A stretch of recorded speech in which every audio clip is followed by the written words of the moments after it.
পুজো সবসময় আসবো আসবোই ভালো, পেরিয়ে গেলে একদম মনটা খারাপ হয়ে যায়। তবে দাদুর বাড়ি মা কালী একদিনই থাকেন।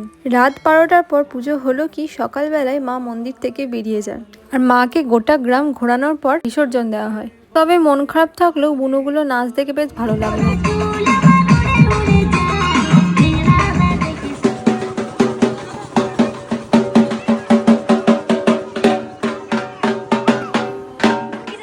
দেখুন আমাদের মা গোটা গ্রাম ঘোরা হয়ে গেছে, এখন ঘট বিসর্জন চলছে, আর এরপরই চলবে প্রতিমা বিসর্জন।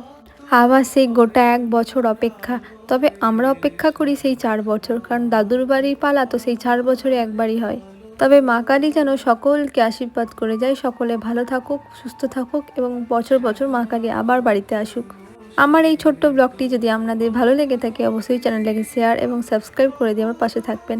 আর এদিকে ভাইগুলো বেশ মোটর ভ্যানে ঘুরে এখন বাড়ি যাচ্ছে, চলুন আমরাও যাই বাড়ি। আজকে তবে এই পর্যন্তই, টাটা।